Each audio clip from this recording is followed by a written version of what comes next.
Your Excellency, to sincerely appreciate you and your entire office led by His Excellency, the Deputy Governor, the Executive, the Kesha team, the Kesha leadership, the Kenya Secondary Sports Association, KC, and Nyanza as a whole for making you present to us very high facilities that we are going to use, including this stadium here that is a stadium of international standard match. I want to encourage the people of Kisii to continue being the generous people I know, so that you honor your delicacies, especially Amatoke, Chinsaga, Rinagu, Amabera Marurano, our guests and visitors, and make sure that they are comfortable around. Allow me from the outset to congratulate all the teams represented here today for working very hard and reaching national level. Being a representative of an entire region and playing at national level is an achievement. This comes with several benefits. Key among them is the exposure to higher levels of competition and experience. Teams that emerge top also get a chance to represent the country in the East African School Championships, Africa, and even at the global level. I wish to take this opportunity to congratulate the teams that won in last year's East African Championship in Huye, Rwanda. The volleyball, the hockey, and the athletics teams all did us proud as Kenyans. I challenge the teams that will participate in this year's championship in Mbale, Uganda, to not only work hard to win individually, all as teams, but also bring the overall trophy and the title back home to Kenya. At this year, Your Excellency, I would like us to celebrate the remarkable achievements of the Kenya teams at the International Schools Federation World Cross Country and International Schools Federation Football World Cup for the schools that happened in May this year. They made us proud as a country. They have shown that young people in Kenya, young athletes and competitors in games can compete and excel on the global stage. These competitors and the participants, the Ministry of Education recognizes that every child possesses unique potential and talent that, when properly nurtured, can contribute immensely to their personal growth and development. This is why we are keen to see the development and nurturing of talents among the youth of this country. We have put in place measures that will help in the development of our youth and empower them to explore their talents to full potential and become reliant.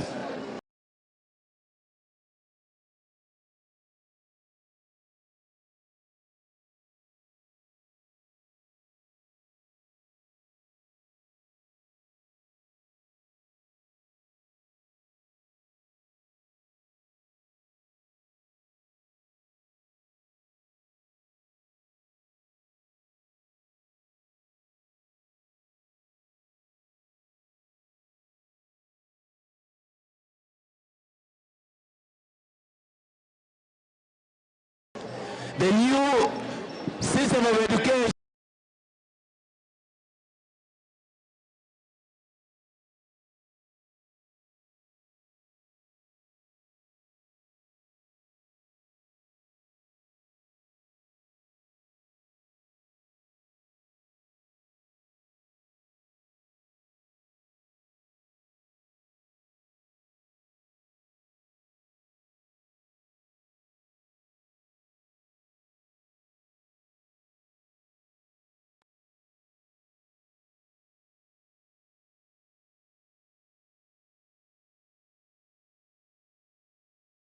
people through participation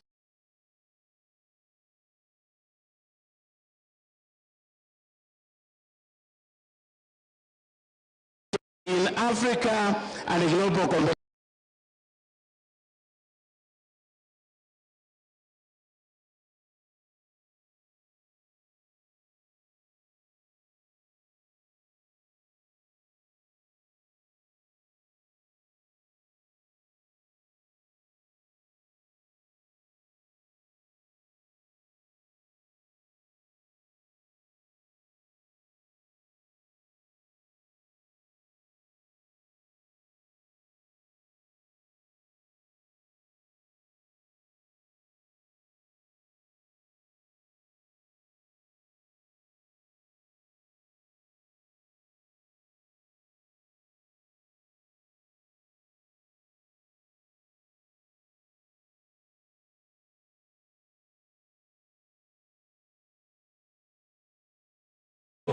By advice in their sports career.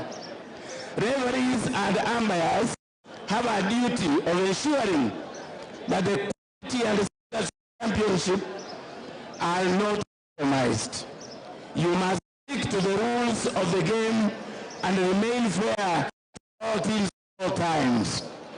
I am happy to let you know, Excellency, that the officiating officials you have seen here today have already undergone a training, a clinic that helped them to refresh their understanding of the rules of each of the 8 games that we are going to showcase here.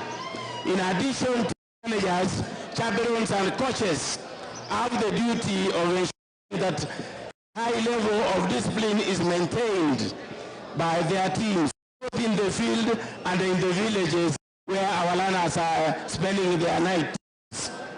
They must ensure that the rules and guiding principles are adhered to ensure harmonious state in Kisii until we conclude these activities.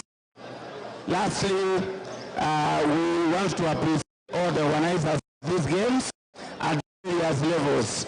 This includes our principals, the sub-county directors, the county directors, the regional directors, and obviously our Kenya Secondary School Sport Association and the Ministry of Education officials who have made us and done a commendable job.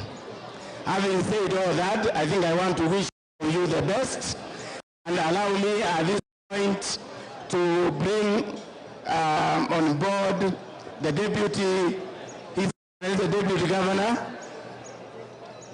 to call on and bring us our guests of honor.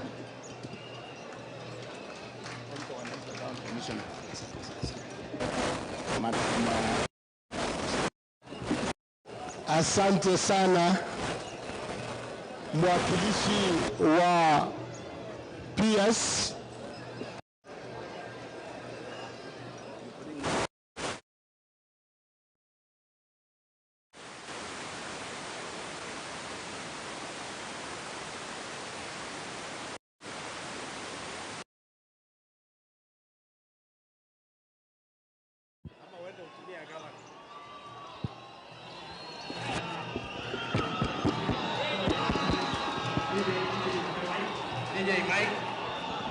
Check 1 2, Mike. Check 1 2. Check. Check 1 2. Tupe Mike DJ 1 2. Your Excellency, karibu. Asante.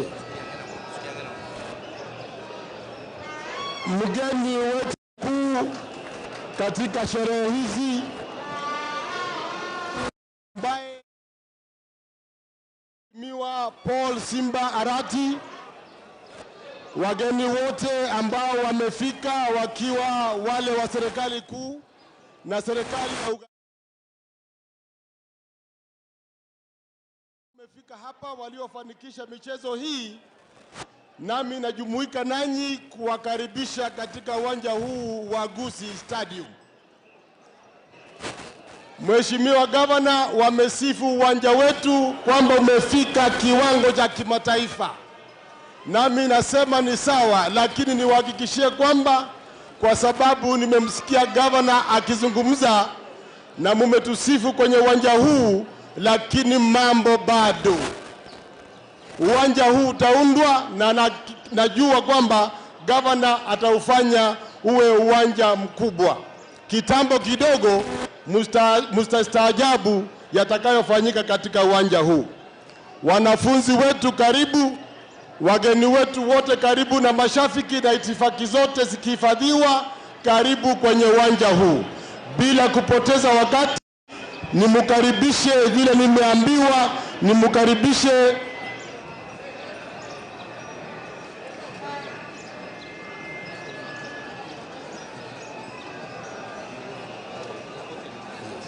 kwa heshima kubwa. Mheshimiwa Governor, niruhusu nimrequest kwa heshima kubwa mwakilishi wa County Commissioner asimame na yes, karibu.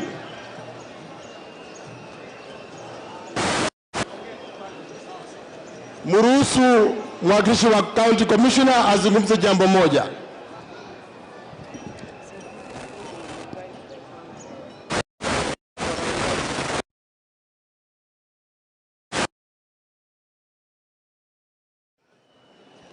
Asanteni sana. His Excellency, the Governor Kisii County, the Honorable Simba Arati, the Deputy Governor, all the Deputy Governor and the CEC present, the HDPE, Mr. Barongo, who is also representing the PS, the field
wakati kwa heshima kubwa niruhusu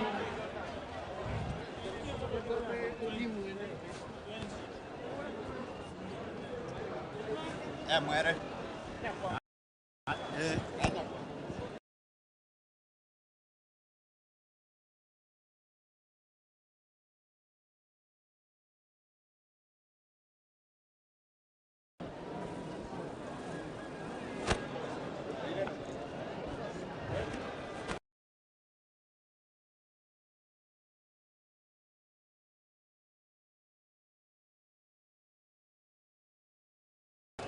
Gavana wetu Mheshimiwa Paul Simba Arati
Asanteni. Kwanza wacha nichukue nafasi hii niko na furaha kubwa sana kwa sababu ya mchezo ya leo, lakini kabla sijasema chochote ningehitaji niulize wote ambao mmefika uwanjani wa Gusii Stadium, tachukua dakika moja kwa sababu ya vijana hawa ambao wamefika uwanjani. We observe 1 minute of silence because of the loss of the lives of the young people in the country who lost their lives at the time of the protest. Kwa hivyo nitauliza tafadhali tusimame dakika moja, we observe a moment of ngambo. Nauliza kwamba tunyamaze dakika moja, tuheshimu waliolala kwa sababu ya protest ambazo tulikuwa nazo, maandamano ya vijana wetu wa Gen Z ambao walikufa katika nchi yetu. Watu wapatao zaidi ya 50 ambao walipoteza maisha yao, na walikuwa ni vijana wadogo, wengine walikuwa ni vijana wa shule. Kwa hivyo dakika moja tuwaheshimu tafadhali.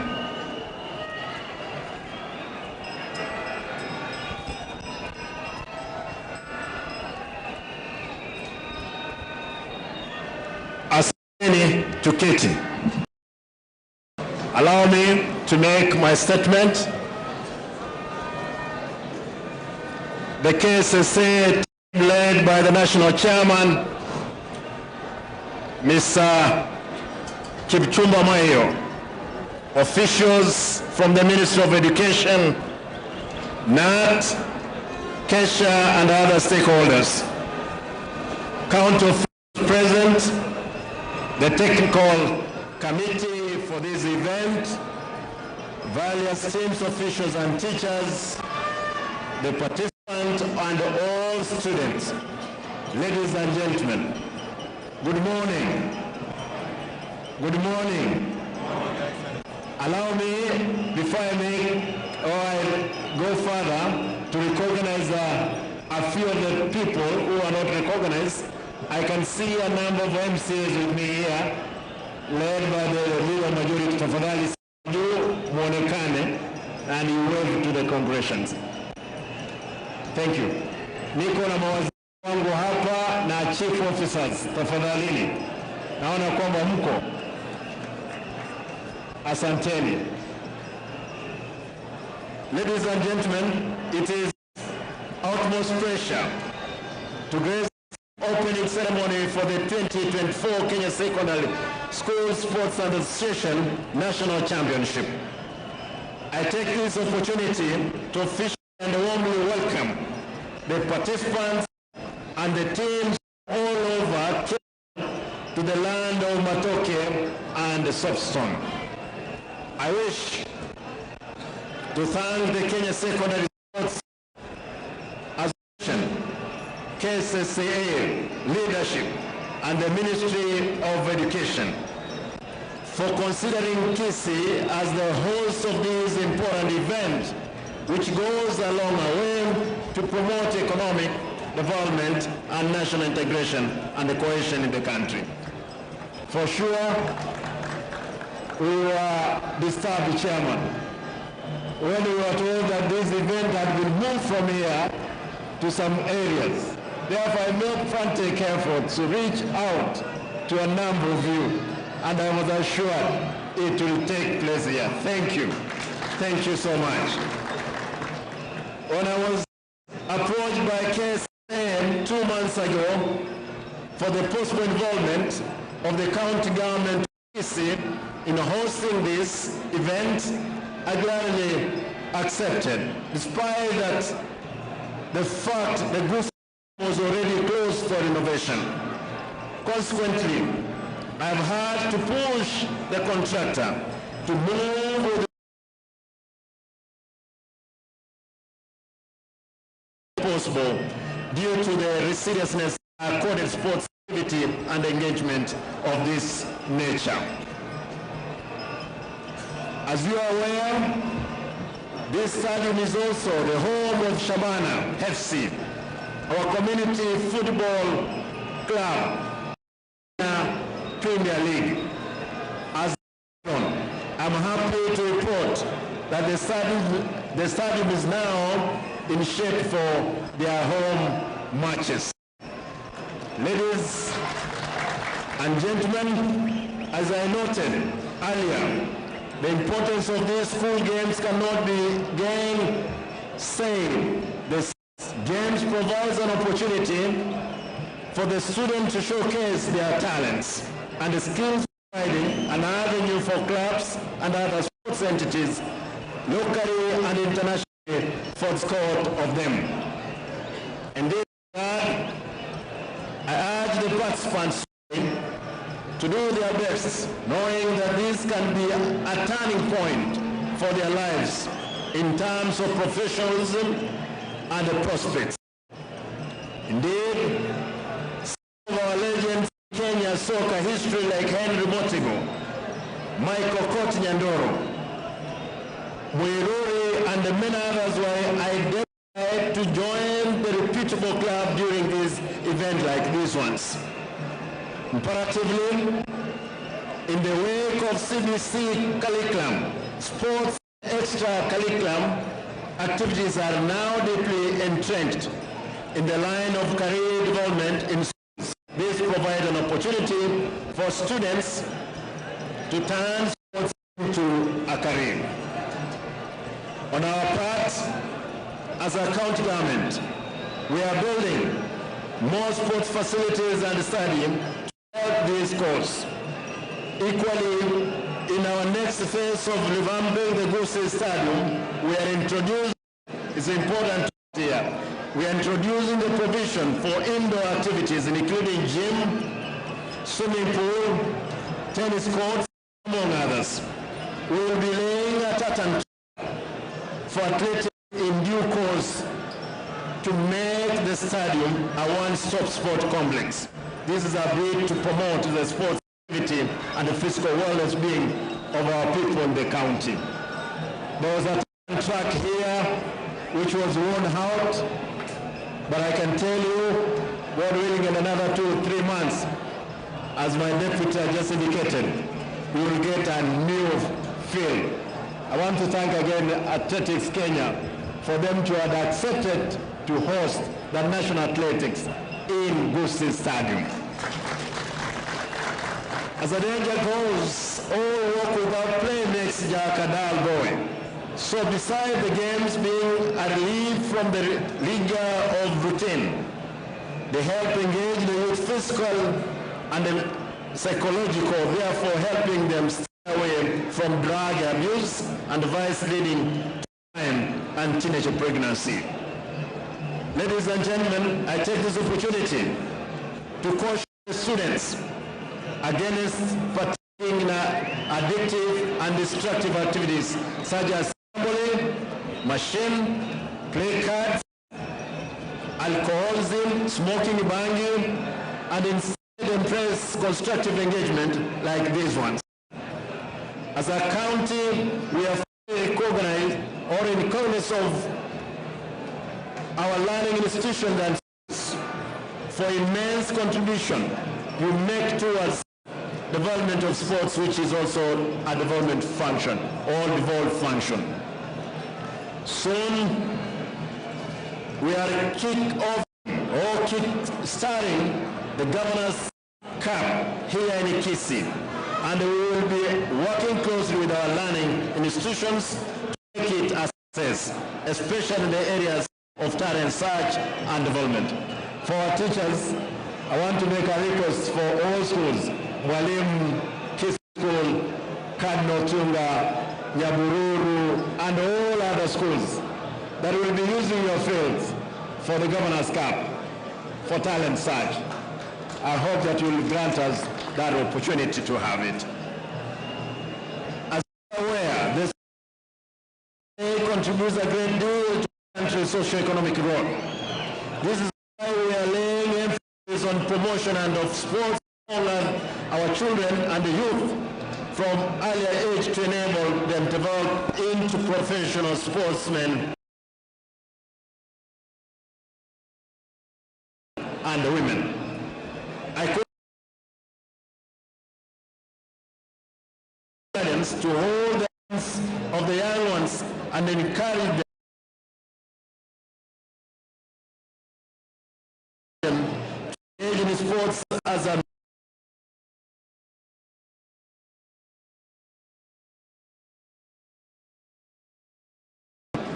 county, and have persons come here to encourage our children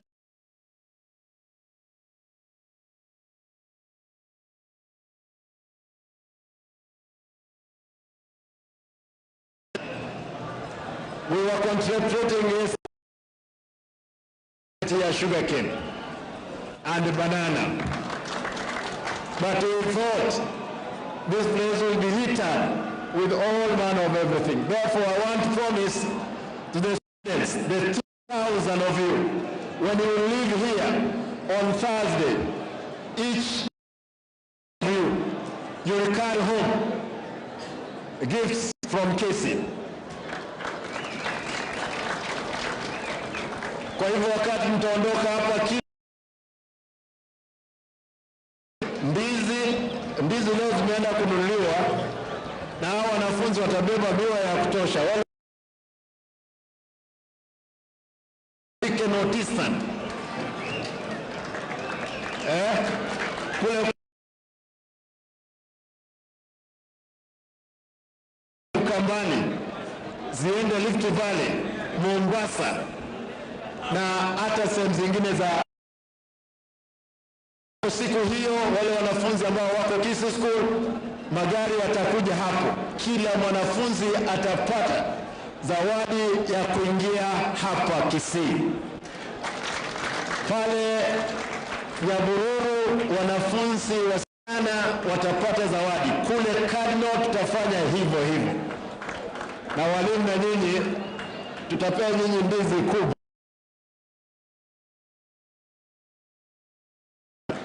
Lazima mjue kwamba mmefika Kisii na mtafurahia.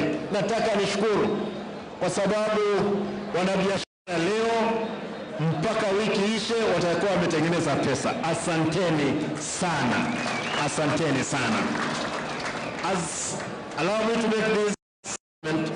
As the Brazilian football regent Pele once said, success is not an accident, it's a hard work. Perseverance, learning, studying, sacrifice, love of what you are doing, or learning. I want to assure you that I would want to see the best team. Mimi leo nataka tu niangalie ile timu ambayo ni nzuri ikishinda, na mimi nitapeana zawadi yangu kwa ile timu ambazo zitashinda kama gavana wa Kisii. Walimu, officials, nataka niwashukuru siku nyingine tena. Hawaishi kwamba next year tutakuwa tumebadilisha. You will be happy. Nitahakikisha, sitaki kuonga, sio hii kama mtanisamia, sio ongo, lakini Kisii is the place for you to be. Nataka nishukuru, niseme kwamba leo Mungu awabariki tutakapoanza mchezo hii. Wanafunzi mjienjoy. Wale ambao nikubalieni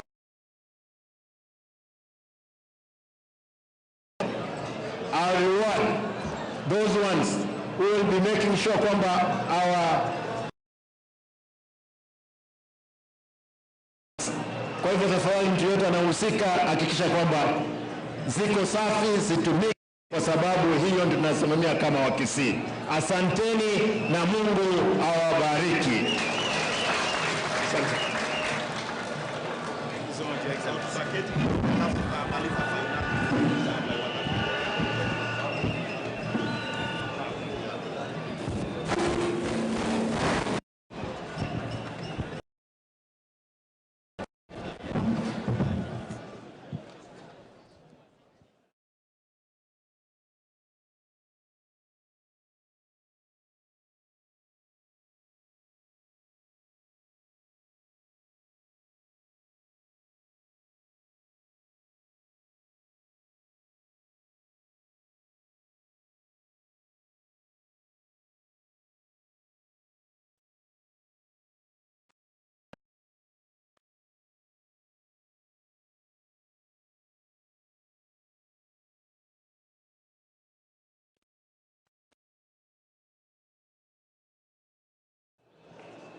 Check 1 2, check 1 2. Check 1 2 1 2 1 2 check.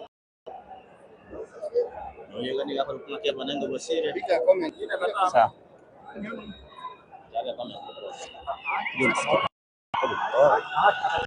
Timu zote mbili kwa sasa wanaingia uwanjani. Kodero Bara na vijana wa Kirangari ambao sasa wanawakilisha ile Central Region. Bila shaka Kodero Bara kuwakilisha Nyanza Region.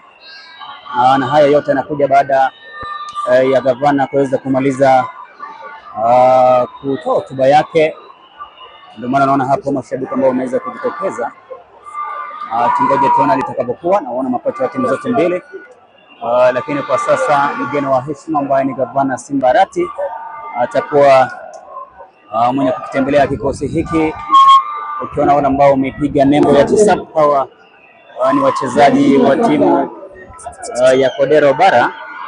Hivyo basi tungoje tuone litakapokuwa, na pia marefa wote wanne kwa sasa kuweza kushirikiana. Tunaongoja wageni wa heshima kuweza kushuka mlao kuja kuchagua kikosi na kuweza kujuza tu timu zote ambazo kwa sasa zinaanzisha mechi hizi. Jua kwamba ni mechi ya kwanza kabisa hii ya kuweza kufungua shughuli hii rasmi kabisa.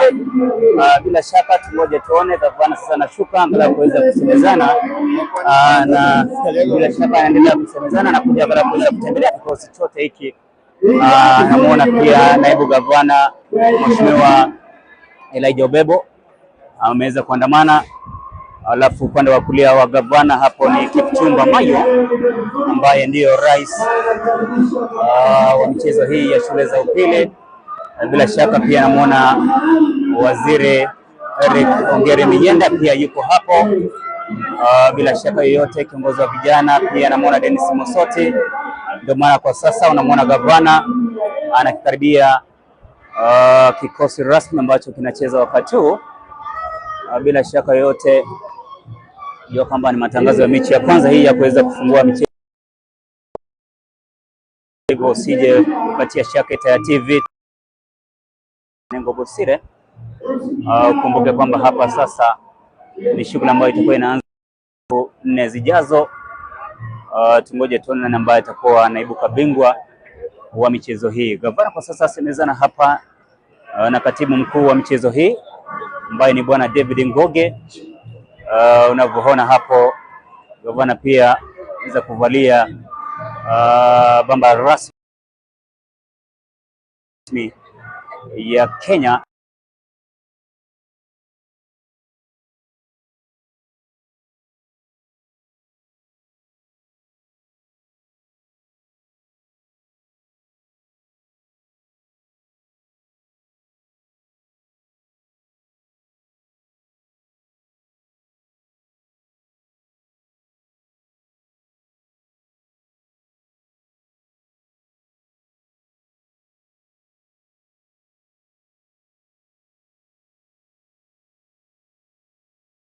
Na ushikadau wasimamizi wa michezo hii angalau kuweza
viongozi wote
anazungumza katibu mkuu ambaye ni David Ngugi.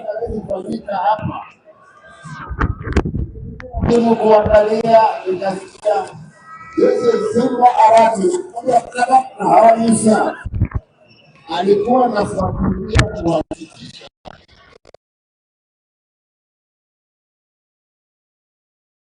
this is ready. You have a team from Central Kilangari mtashinda hii match. Are you going to shinda? Mtashinda? Hawa nao ni watoto wa nyumbani. Mtashinda hii match? Mtashinda? Haya, wacha invite our chairman to call on thank you so much. I think our Excellency the Governor wants to open his time. He wants to open the gates here and wish you well. For the two teams, one from Central, one from Nyanza, one to wish you well. May the best team win. And now, officially, I want to say, I want to declare this event open. Kwa hivyo yule ambaye atashinda hapa kuna zawadi. Piga mpira, usipige mguu wa mtu tafadhali. Ni sawa, cheza tuone. Shabana inangojea nini? Shabana mtaona ikishinda league hapa mbeleni. Hata kwa ya pili inangojea wengine nyingi. Lakini hapa kwa hiyo uwanja nataka the best talented young boys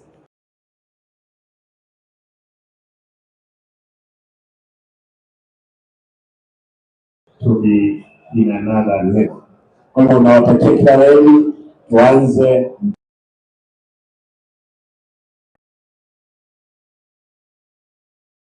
Excellence now Lerobana na Kilangari sasa ndio hiyo ball. Ndio hiyo ball. Excellence.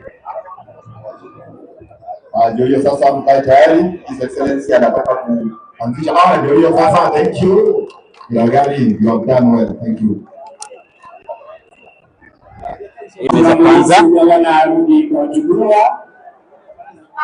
Akifika kwa jukwaa alafu rasmi kwamba mechi sasa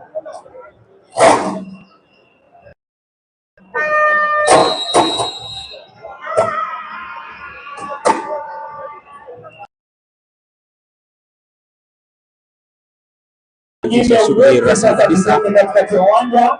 Tafadhali media mjipange vizuri mahali mtakuwa hapa. Naomba media tena mtasonga nyuma kidogo kwa heshima.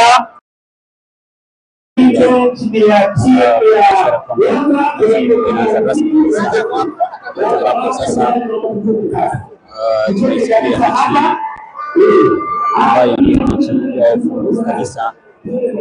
Hivyo basi shabiki wangu usiende mbali, usije ukasonga. Jua kwamba hapa kila kitu utakuwa unakipata kwa njia ya usafi tena zaidi. Wachezaji wa timu zote mbili kwa sasa wanapokezana mkono ili kuweza kupeana heshima rasmi kabisa katika mechi hizi. Hivyo sasa itakuwa tamu tena zaidi kuweza kukupa ile burudani moja kwa moja kupitia station ipendayo ya Etaya TV, vile katika mitandao yetu ya kijamii. Mimi naitwa Kefa Nengo Busire, nipo na timu nzima hapa ya Etaya TV. Kwa sasa timu ya Koses kupigwa picha, kisha upande wa marefari ambao watakuwa waamuzi wetu wa siku ya leo, kisha kuweza kumalizia picha rasmi upande wa timu ile ya Kirangari kutoka Central. Hivyo basi tungoje tuone litakapokuwa kwa sasa. Namuona pia katibu mkuu wa shughuli hii ambaye ni Devin Ngoge, kwa sasa anaendelea kufanikisha kila kitu kuhakikisha kwamba kila kitu kinakuwa shwari tena zaidi. Naona vijana wa Koses kwa sasa wanaelekea upande wa mashabiki wao, hivyo ina maana kwamba hapa kila kitu kitafurahisha, kila kitu kitakuwa sawa tena zaidi.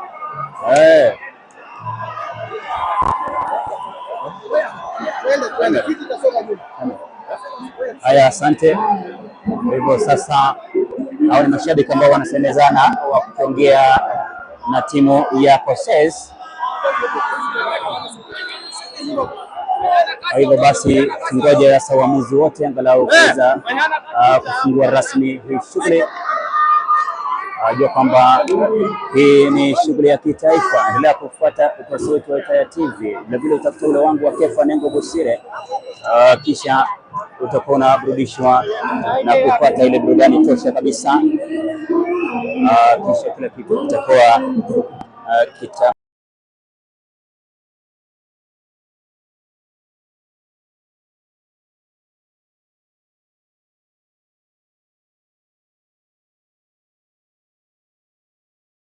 tena zaidi.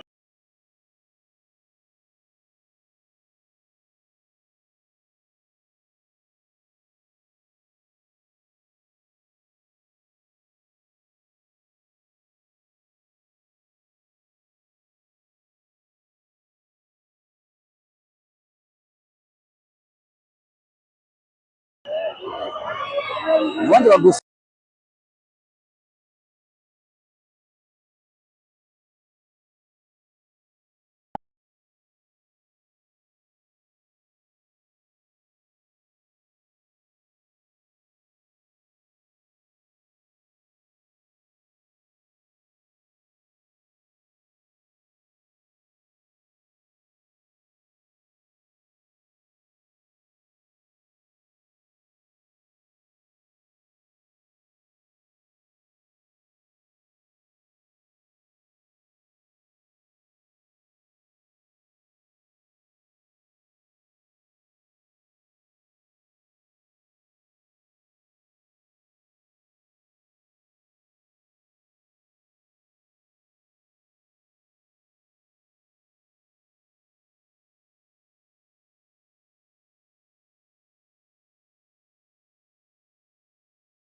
nao vijana wa Kirangari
Sini ni kati hapo.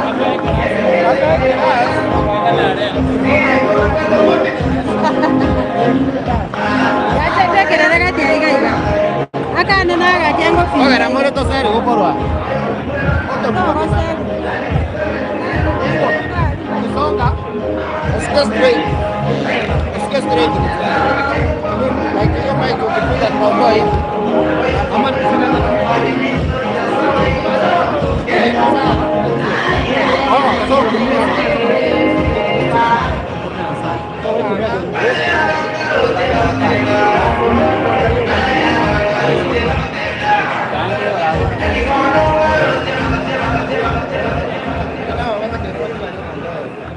DJ Ronnie Sounds.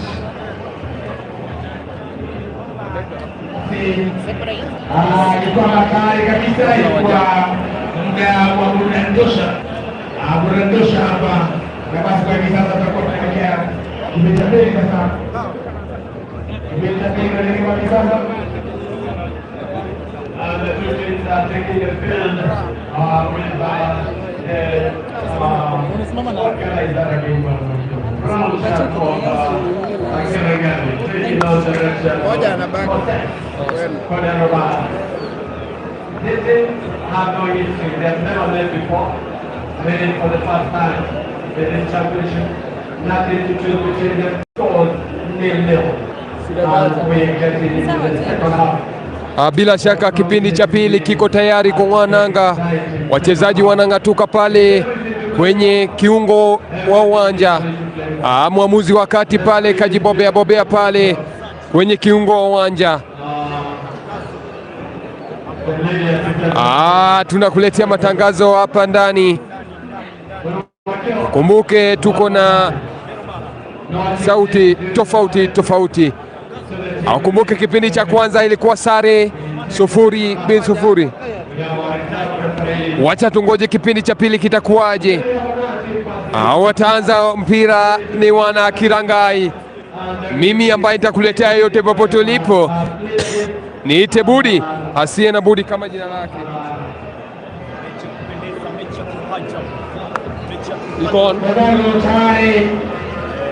Bila shaka mechi inataka kuanzika rasmi.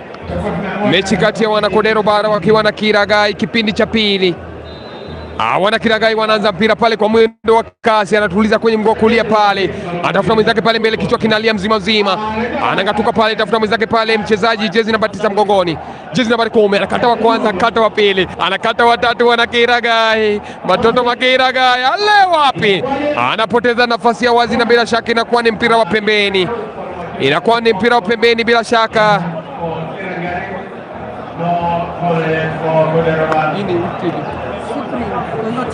Tuko katika Cyprian TV pamoja na Triple Media.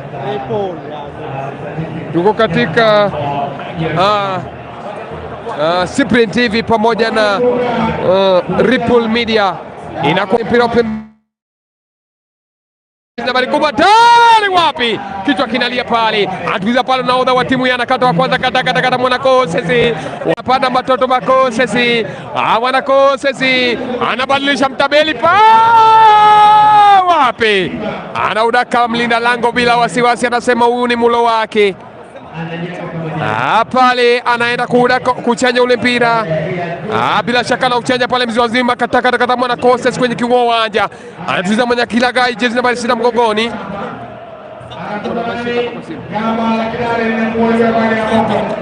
Anaanza pale mzima. Anatuiza pale mlinda lango. Tafuta mwenzake pale mbele, lakini wapi? Nakuwa ni mpira wa mrusho kwa faida ya timu ya Monaco sisi. Mpira wa mrusho kwa faida ya timu ya Monaco sisi. Anaenda kurusha ule mpira pale jezi namba 17 mgongoni. Anarusha pale mzima, tuliza kwenye mguu wa kulia. Mchezaji upande wa Monaco sisi. Anakata wa kwanza, kata wa pili, chinja ndani, wapi hatari wapi? Mpira kwenda pale potevu kwa jezi namba 17 upande wa Kiragai. Anaweza kukumbusha kuwa mechi bado ni sare 0-0. anaanza pale mzee mzima, kichwa kinatuliza, atuliza pale kwa jezi nambari 12 mgongoni, anapanda pana jezi nambari 12 mgongoni, anakata wa kwanza, anakata wa pili, kata wa tatu, wapi, tuliza ngoma pale jezi nambari 6, hata mama yangu anapoteza nafasi ya wazi mchezaji jezi nambari 12, anapoteza nafasi ya wazi jezi nambari 12. Mpira inadunda na kujajia pale nje, bila shaka inakuwa ni mpira wa Babla, anaushanja ule mpira wa Babla pale, bila shaka pale mbele mzima mzima wana Kiragai bado wanapana, wanakosesi Kiragai kosesi.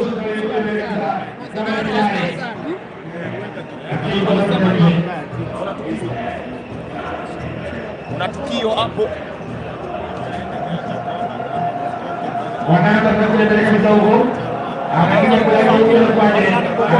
Bila shaka anaanza pale mzima.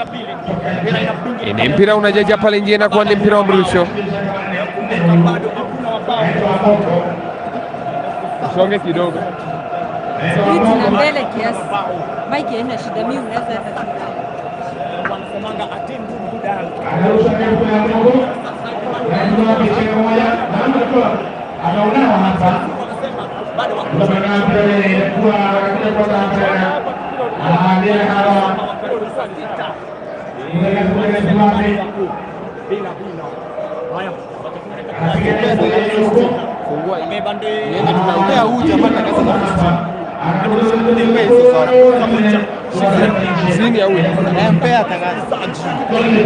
Itakuwaje?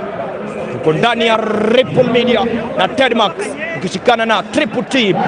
Haya, anza na mwenzake, anabadilisha mitabendi, anaanza mzima polepole, ndio mwendo, anabeba ndefu, kichwa kinaita mechi ya kwanza, kipindi cha pili bado hakuna mabao.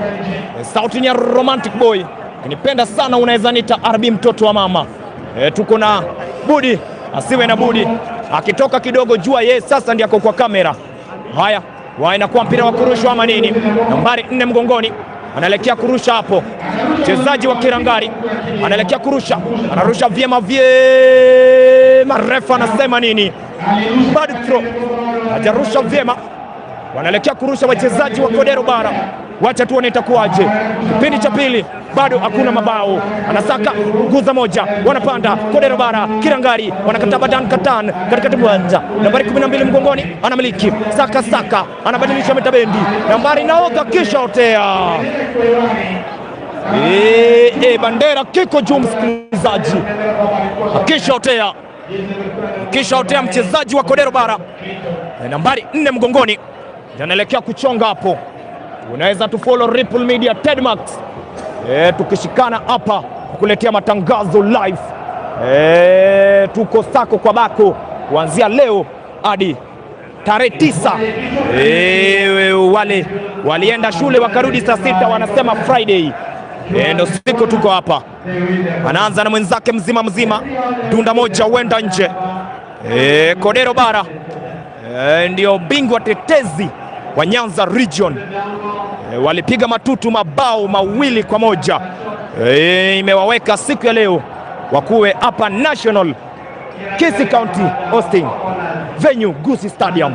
Tangazaji ni Romantic Boy, nambari 17 mchezaji wa Cardinal Otunga, anaelekea kuchonga wa Koses, anaelekea kuchonga hapo, anabeba ndefu, kichwa kinaita, wanakataba Dan Katan msikilizaji. Kodero Bara wanamiliki, anapea mwenzake nambari 2 mgongoni, anabadilisha mtabendi, pea mwenzake pasi mzima, inadunda moja, dunda ya pili, mpira unazidi uenda nje. Mpira inazidi uenda nje. Haya,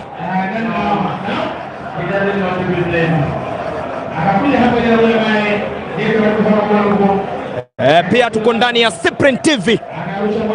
Cyprian TV pia tumeshikana na wao. Haya, anza na moyo mzima. Subscribe, follow Ripple Media, subscribe, follow Tedmax, subscribe, follow wapi? Anawacha vitisho baridi msikilizaji, mpira wenda nje. Mpira inadunda moja, wenda nje msikilizaji. Tuko hapa siku ya leo hadi siku ya Ijumaa.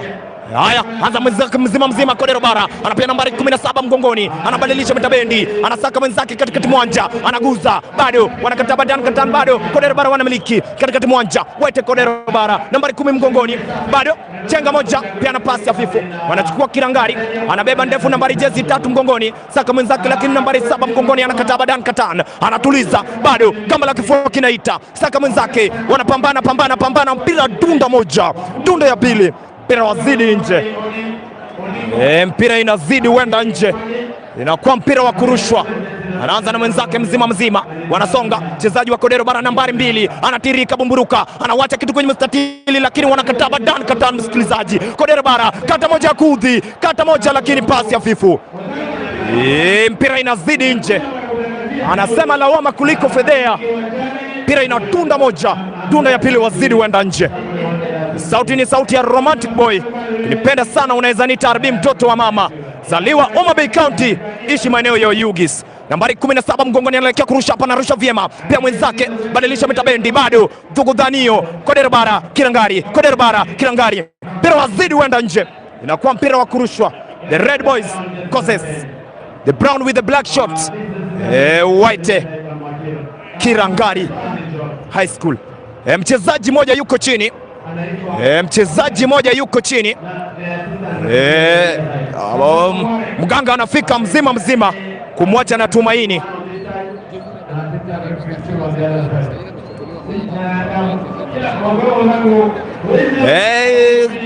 Tuko na Budi siwe na Budi, utuambie habari kuhusu jezi nambari 17. Ukumbuke jezi nambari 10 mgongoni, umuite Kaseilas Ajali, ambaye sasa anawania kucheza katika timu ya Mara kupata tiketi yake. Kaseilas Ajali, kwake mwenzangu Mwana Agoro. Haya, santa. Anasema Mwana Agoro, bado nasoma Goro Sare High School, niko form 4 sasa hivi. Mwenyezi Mungu akikubali tumalize mwema, tukutane kwenye media. Haya, anaelekea kurusha hapo, wacha tuone itakuwaje. Anarusha vyema msikilizaji, kichwa kinaita, gamba la kifua, saka mwenzake katikati mwanja, anabadilisha mitabendi. Mchezaji wa Kodero Bara nambari 17 wanakataba Dan Katan, piga Dhugudhanio, bado wanamiliki, songa na mwenzake mzima. Mpira wenda nje, mpira inazidi wenda nje msikilizaji, anarusha vyema. Haya, nambari 8 mgongoni, wanakataba Dan Katan, tunda moja, tunda ya pili, kichwa kinaita, katikati mwanja, anaweka chini, bado wanamiliki, pasi hafifu. Kodero Bara sasa wanamiliki, anasaka mwenzake, badilisha mitabendi, beba ndefu, lakini Kirangari wanakata nambari 5, anapeana pasi mzima. Rudisha nyuma, wanasema nyumbani, kichwa kinaita, bado wanamiliki, kata moja, tunda moja, mpira wazidi wenda nje, inakuwa mpira wa kurusha. Tuko Cyprian TV, pia follow. Tuko ndani ya Ripple Media, follow. Tuko ndani ya Tedmax, tukisikana na Triple T Media, follow, share and like. Mtangazaji ni Romari, go wapi? Kipa anachukua msikilizaji. Haya, nambari 10 mgongoni, anasaka mwenzake, bado nambari 10 anatirika, kata moja ya kudhi, kata moja ya pili, bado wapi? Anamiliki nambari 10, anapelekwa nje, mpira wazidi wenda nje, inakuwa mpira wa kurushwa. Msikilizaji, wacha tuone itakuwaje. Wanaelekea kurusha hapo, msikilizaji. Mchezaji nambari 4 mgongoni anarusha vyema,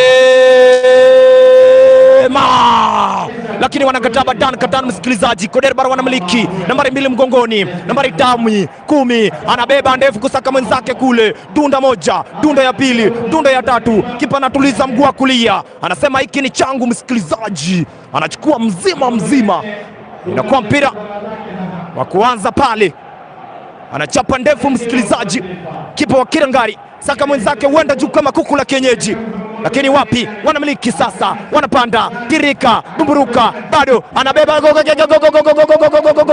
wapi? Mpira huenda